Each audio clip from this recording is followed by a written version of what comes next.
Men of culture, welcome back. This is the most important tier list. You've all been waiting for it. It's time for the best waifu decks in Yu-Gi-Oh! Tier list. In celebration of Valentine's Day, you're all at home, alone, ready to watch the video. So let's get right into it. We have a few tiers here. We have True Culture, Smash, My Online GF, and Bro Kinda Sus. You do not want to end up in Bro Kinda Sus tier. So let's get right into it. Starting things off strong, we have the Harpy Ladies, classic OG Dual Monsters deck.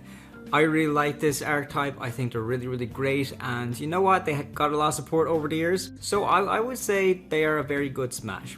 I'd say you're right, yeah. I mean, you know, they're classics, they're Harpy Ladies. You gotta love them. They're decent as well. They've seen enough play to where, like, they have made a small impact. On Duel Links, they were one of the best decks to begin with.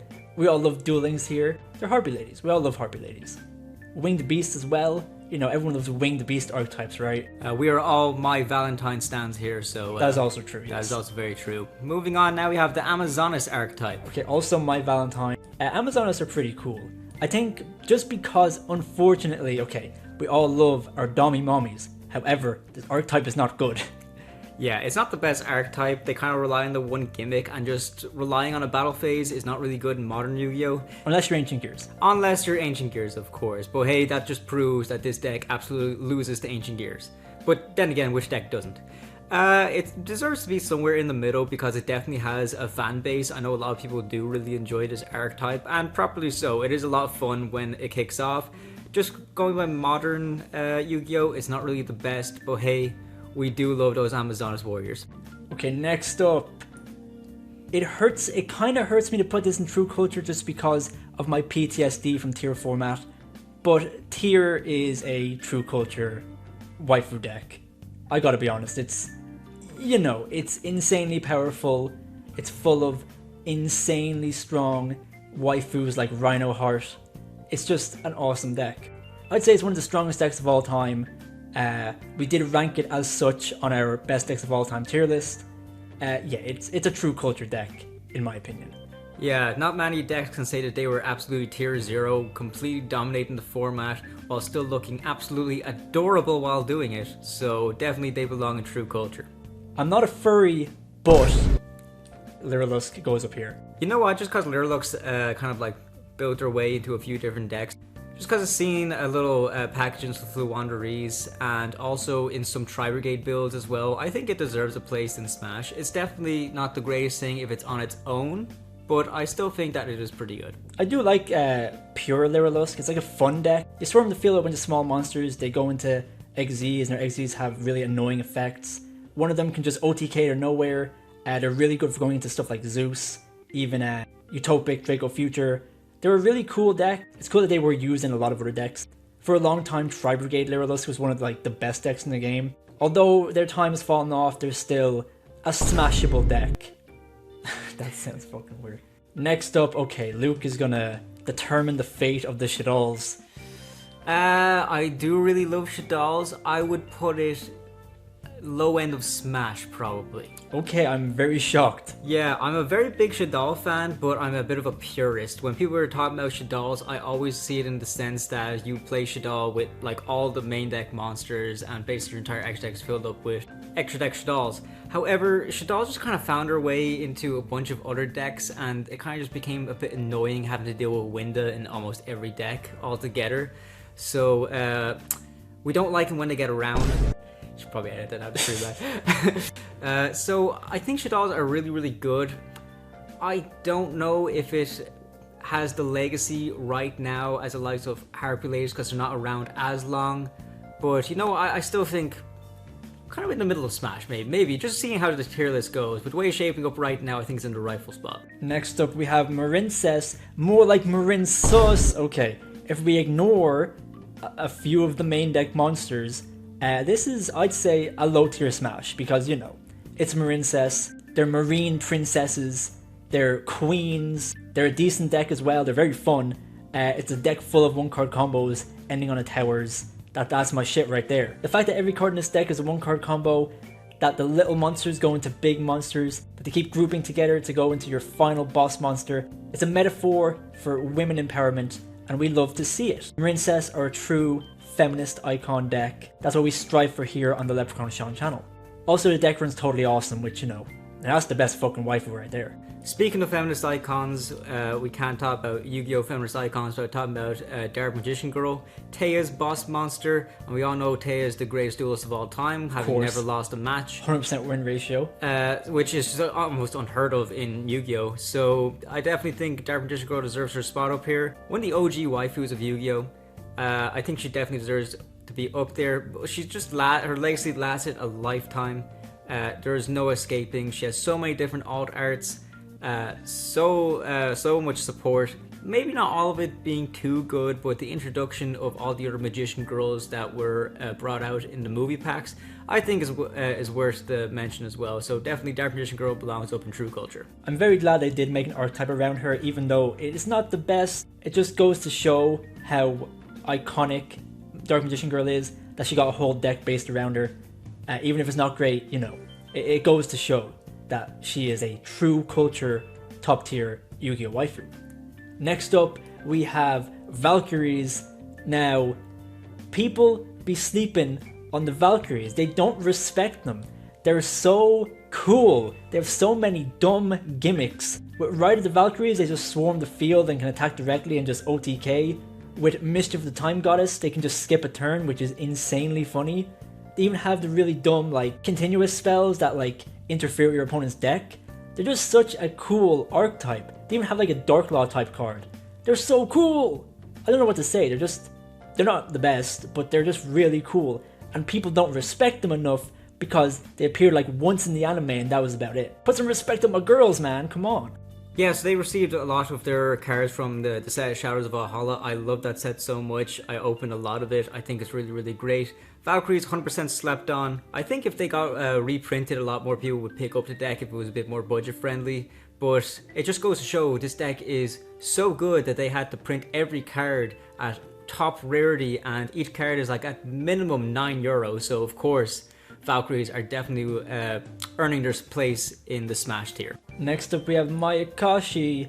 So we're kind of stretching the definition of a waifu deck here, considering I think there is only one female card in the Mayakashi archetype. Everyone else is a guy or a fucked up zombie. So, but you know, we have the Yuki Onna being the cute ghost girl. Her deck is really cool, literally. I think she deserves the top of my online GF, because technically if she's a ghost, it kind of makes sense that she's an online GF because she's not real. I would argue that maybe they don't really have the legacy Amazonas have right now, so for the time being I would just put them just below Amazonas, but still you made a good argument there. I'm not a furry, and I'm still not a furry. Luna Lights, they're a cool deck. I'll give them that. They're a very cool deck. They're pretty strong as well, but you know, I'm not a furry. Unless. Next up we have Trickstars. Oh, we love Trickstars. We love Burning for 200. That's the best. Trickstars are really, really funny. And also that little combo with Trickstar Reincarnation and Drone Lockbird is so funny. Such a bizarre combo that never got touched by a ban list. It is insane. And look, Trickstars are really, really cool. They don't really run an awful lot of cards for their main deck package, but they were really, really effective considering that Light Stage was limited for a long, long time. I think Trickstars, maybe not the best in terms of modern Yu-Gi-Oh, but any deck that has the gimmick of burning for 200 deserves a spot in my heart and deserves a spot in the Smash tier. Okay, next up. Prepare yourself, guys. We have the best deck in the game, let me tell you guys. Rikas are the best waifu deck in the game, but they're also the best deck in the game, the best deck Konami has ever created. Now let's give you a little history lesson here. They came out in Secret Slayers back in 2020. They were all either Ultras or Secrets. They all looked amazing.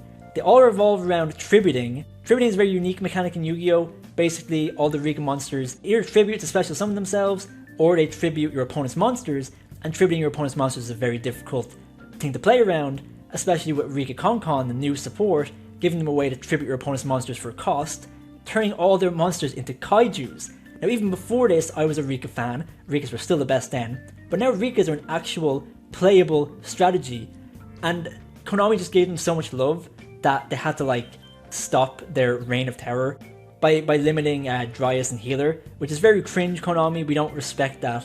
But you didn't touch the Rika cards because, you know, there would be outrage in the Yu-Gi-Oh community if any Rika card was touched. Rikas are the best. Rikas are just the best deck in the game. I don't know what else to say. Next up, we have Labyrinths. Yeah, Labyrinths are pretty good. Labyrinths are pretty good. Probably one of the best decks in the game right now. They've been meta relevant for almost as long as they've been out. Actually, almost as long as their like first wave of support. When they first came out, they were alright. First wave of support, they became insane. And also, just look at the cards, man. Look at the cards. Yeah, it's really good. When people say Yu-Gi-Oh, this is the kind of deck I like to think about. Just kind of like a medieval sort of theme, kind of fairy tale fantasy. And also the fact that they rely heavily on trap cards is a gimmick that I actually really enjoy, because I think trap cards are really overlooked now. Because considering people think trap cards are a bit too slow, unless if they work like Imperm or Red Reboot, a lot of people don't bother running them. However, the reliance on trap cards actually benefits them a lot.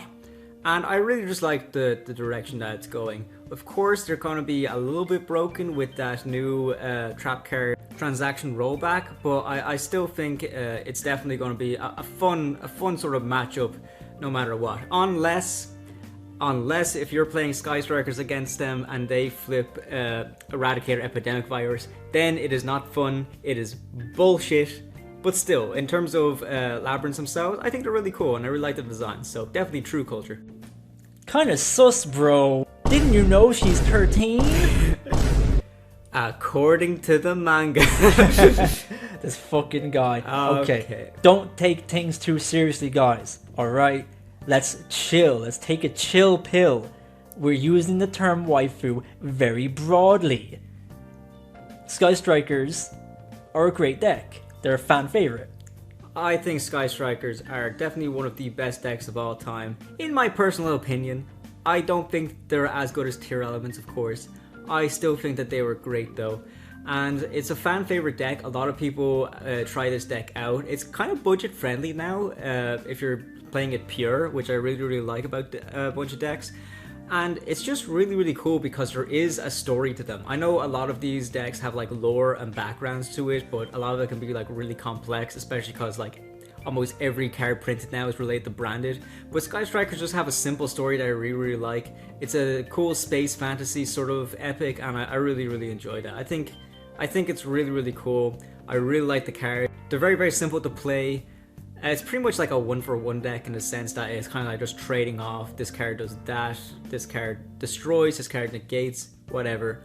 I really like Sky Strikers. I think they definitely belong high up there in true culture. Real quick though, are Labyrinths better than Tier? Good question. I mean, currently yes. Legacy wise, not so sure. Appearance wise, yes. So, okay, yeah, that's fair. Moving on. Dragon Maids were the original, well, I say the original. They were one of the first, like, really popular waifu decks. Because they were all expensive as fuck, and they were all, like, it's such a really cool gimmick. They were never, like, top tier, right? Chamber was used in Dragon Link back in the day, and that was why it was pretty pricey. But Dragon Maids, they were always, like, a good, probably rogue deck. Obviously because, you know, they're dragons, they're automatically good because they're a dragon archetype. But they're a waifu deck, and they have a really fun gimmick of their small dragon maids turning into the big dragons and during the battle phase, and then they tag back out. A very cool gimmick. A very fun deck to play. It took the hearts of millions. I do like the deck. I was never, you know, fully on the dragon maid side. So yeah, I leaned a bit more towards my Rikas. You know how it is. But I respect dragon maid players. Dragon maids are very fun to play. Definitely, and there's no rivalry between Rikas and Dragon Maids. They both respect each other. Rikas, of course, they're a lot stronger than Dragon Maids, but Dragon Maids still hold their own as a really fun deck as well. I built it, I really enjoyed it, we showcased on the channel a few times, and I really like decks that aren't as reliant on the one attribute.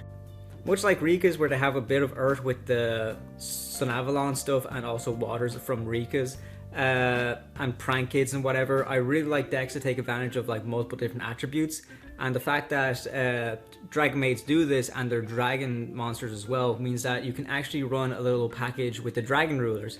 So I think Dragon Maids really work well as a nice introduction for the dragon rulers to come back as well. If people really had like a lot of nostalgia for the dragon rulers, they'll be sticking in Dragon Maids, and I really like that, how it's kind of like a nice throwback sort of thing. So I really like Dragon Maids a lot. I definitely think it's high up there in Smash. Next up we have Fortune Ladies. They're just bad. Unfortunately, yeah. Unfortunately, there you go. Yeah, they're just not really good. They're not really even worth the whole mention here. They're just unfortunate. All I know about them is that they can draw a bunch of cards and they have a decent synchro. And that's about it. But at least they're not sus. Exactly. Next up, Witchcrafters. So Luke, you're already a Witchcrafter guy. Do you think they're better than Dragon Maids? No, definitely not. I think Witchcrafters are very, very good, but they're not really all that strong. The thing with Witchcrafters is you kind of want to be running something alongside it. You can pretty much play Dragon Maid Pure and like steal a good few games, but Witchcrafter Pure, not the greatest. However, they do have some great monsters. Madame Veer is an insane card. I think it is so good as a boss monster. The fact that it's able to negate every monster your opponent controls is really good for the cost of discarding a spell, and also the fact that it's able to increase the attack and defense of any spellcaster monster attacking based on the number of different spell card names in your hand. I think it's really cool. I do like a lot of decks that rely heavily on spells. I just think I really like that gimmick. That's why I like Sky Strikers so much. I like Witchcrafters. I think spell books are pretty cool as well.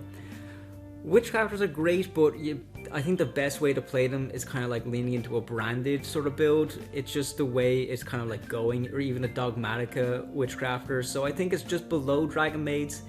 I do really like them, but I think they're in the right spot right there. We have Melodious. Now, if you look at all the cards, it's a bit sus. Some of the cards are fine, but the deck just still sucks. I know they're getting new support. I don't know if it's any good, so we'll put them at the bottom of my online GF. Let's be fair. Let's put it above Fortune Lady, because that's true. Yeah. Fortune Ladies don't really seem to have much support happening soon. But Melodious might stand a chance. They're a cool deck. They have a very nice aesthetic. Their gimmick is like you get a bunch of them on the field, and they all kind of protect each other and keep themselves on the field. The whole idea of they're called Melodious, melody, kind of music archetype. The music archetype was done better later on, as we'll get to. But I think it's alright. It's okay. Would you put it a little bit higher just because it's getting a bit more support and there's a possibility it might be a little bit better in future? I guess so. Yeah. Also, it's all about the female empowerment, which we strive for on this channel. That's very true. Next up, let me explain. You're under arrest. The deck is really cool, but if you call this deck a fucking waifu deck, get the fuck out of here. The term waifu is it's a double-edged sword, you know what I mean? Because you can't just call a deck full of females a waifu deck, because then you're going to jail. Pay 500, you're going to fucking jail. So, I do like Madolche a lot. It's a really cool deck. I like the idea of keeping your graveyard empty. And they're all Earth Fairies, which it's a really cool type of deck because Earth Fairies are very kind of niche. They also mesh well with the Vernisylphs and stuff like that. They're just a really cool deck, but don't call this a waifu deck, please. I beg of you. Next we have a Romage. A Romage are really cool. Now, I never really played Duel Links, and I know this deck gets a lot of hate because it was one of the best decks in Duel Links, because you just gain a bunch of life points and then you keep popping cards and drawing cards. But a Romage is just kind of based. Gotta be honest with you, new support as well coming out. They look really cool, a really nice aesthetic, really nice archetype. I enjoy the gimmick of gaining life points. I think it's pretty cool. It's a bit toxic, a little bit, but I think the gimmick, the idea is really cool. I think it's cool. I have a personal bias against Jasmine, to be honest. just because she is taken advantage of in other decks that make it really, really good. That's what Rico's. But I still think it's a good archetype. I think gaining life points is less toxic than burning your opponent, to be fair. That's true, yeah. So let's give it a bit of defense there. I think it's good. I do enjoy it. Maybe it's got a low toxic on Duel Links, but you know, it's Duel Links at the end of the day. Harpies were top tier at one point on Duel Links, so let's all just calm down. They're a good deck. They deserve to be the top of my online girlfriend. Silent Magician. We're kind of cheating here a little bit because this is not really a deck, but it's Silent Magician, so we had to include her. So, you know, the silent archetype, I guess, is cool because it's kind of like Yugi's archetype. They start out as small monsters and then they grow into higher level monsters, eventually gaining really strong effects. Silent Swordsman's really good because he's a one-sided Imperial Order. Silent Magician's not as good because it's just a spell negate, but you know, it's Silent Magician. Like, come on. Konami needs to make a full deck around Silent Magician because, like, come on, man. Like, they have to do it. They might, you know, they're giving a bunch of other old archetypes a bunch of legacy support. You know, like the blue swordsman, the flame swordsman or whatever, and also the gate guardians and stuff. So there's hope for them, yeah. If those two decks can get support, Konami, give Silent Magician support, please. Next up we have Wind Witches. Okay, kind of sus. Let's be honest. Kind of sus, okay? A little bit sus. They're not like, you know, kind of sus. Kind of sus. Full stop. Moving on. Cool deck though. Dinomorphia. Dinomorphia is such a funny deck. Yeah, I like the reliance on trap cards. I think it's really, really funny. And just getting your life points down to like 10 is also hilarious. Now, really toxic to play against. They can just, if they get out Rexstrom, and that's basically the end of the game because their life points are so low you just can't activate monster effects. You can't beat into it because it can lower your attack down to your opponent's life points. It's a tough deck to play against, a bit toxic, but very funny. I appreciate the deck. Just activate Sparks. It's fine. Easy. That's it. That's the win con. Just fucking play better. Also, it loses in time, so it's never going to be top tier. Oh yeah, it always loses in time. That's what's so funny. So like burning your opponent, toxic. Gaining yourself life points. Yeah, whatever. But burning yourself is so based. You don't even know. Trap tricks. Zodiac. Okay, so Zodiac was really, really good. Maybe something like this? Yeah, Zodiac's great. And like Dryden's so nice they had to ban it twice. I know, it's god crazy. Damn. They're making a big comeback on Master Duel though, so maybe they might find some cool ways to take advantage of them in the future. I really like the ways they kind of like blended and meshed well with Tri-Brigade, and plus Zodiacs themselves, you're such an easy way to go into Zeus, which I find to be really, really funny. I think Zodiacs are great, and they were very, very powerful as well. This was like the most consistent deck of all time. The fact that just like one monster is able to Xyz it's really, really good. Zodiacs were absolutely crazy, and still kind of are. Bring them back, Konami, please. We deserve it. Next up, Virtual World. Now again, we're stretching the definition. No, this is legit my online girlfriend. This is legit my online GF. Yeah, I love Virtual World. I think it is probably one of the best decks that there is out there. Never really hit directly by the ban list. Banning VFD hurt a little bit, but it's still a really, really strong deck. We're stretching the term of what classifies as a waifu deck, but Lulu is just an insane card, like the best card in the deck, basically. But yeah, my online girlfriend, because you know we're living in a virtual world, guys. This is virtual times. We're all in the metaverse. Next up, we have Punk. Punk is pretty cool. Punk is genuinely a very cool archetype. The design of all the cards is actually so cool. It's such a standout design for an archetype. Just the Punk aesthetic is just so cool. A really good engine. Like, you wouldn't really play this as a main deck, but a really good engine in a lot of decks. Yeah, Punk Gold Pride is probably the best variant of Punk that there is out there. And rightfully so. It is a really good, consistent deck. I think Punks have a really cool aesthetic, like you said as well. There's just something about like the future apocalyptic kind of style that I really, really like, and I think it's really cool. Next up, we have the Exus Sisters. A lot of you were mad in the comments because we didn't include them in the last list, but they didn't come out when we made the old list, so they're here now. Exorcisters are really cool. They're a really cool deck revolving around banishing your opponent's monsters, and then you gain effects when a monster is banished from the graveyard, because they're exorcists. They're like nuns who exorcise. Genuinely a very strong deck. With the introduction of Exorcister Marta, it just took the deck to a whole new level, and obviously with Magnifica, being able to banish twice on your opponent's turn, it's just like really annoying. Also, they can run Shifter and main deck evenly matched, so they're a very, very good deck. This is also just the girl power deck, you know? This is like all the Exorcisters working together. It's a really cool deck, and I really like it. Yeah, this is pretty much the OG Terror Killer, which I think is really, really funny. Yeah, you can argue the toxicity of like banishing your opponent's graveyard and banishing all their resources, whatever. But come on, bestials are a thing as well. We're not going to turn a blind eye to that. The fact that the entire deck does that, and it's not the likes of bestials where you can throw into pretty much any deck, I think makes the deck kind of stand out on its own. And also the fact that it can play control, but also main deck board breakers like evenly matched, I think is pretty funny. I think it's a bit stronger than Harpies. Doesn't have the legacy right now, but I put it like just slightly above it. Yeah, I quite like this deck. I'm looking forward to seeing what it does in the future. Next up we have Vampires. There are enough waifu vampire cards for this to be a waifu deck. You could also call this a husbando deck, because we love the vampire husbandos. We'll make a tier list on that eventually. But yeah, vampires are such a cool deck. The idea of, you know, paying life points to do a bunch of things, obviously draining your own blood as a player to make your vampires stronger. It's just a really cool gimmick. I love the way they incorporate the idea of vampires into an actual game mechanic. Some vampire cards you can pay life points to increase their attack. Some vampire cards you can pay life points to take control of your opponent's monster. Some vampire cards mill a bunch of cards and then take control of your opponent's monsters in the grave. It's just a really cool deck, and it has some great waifus, you know.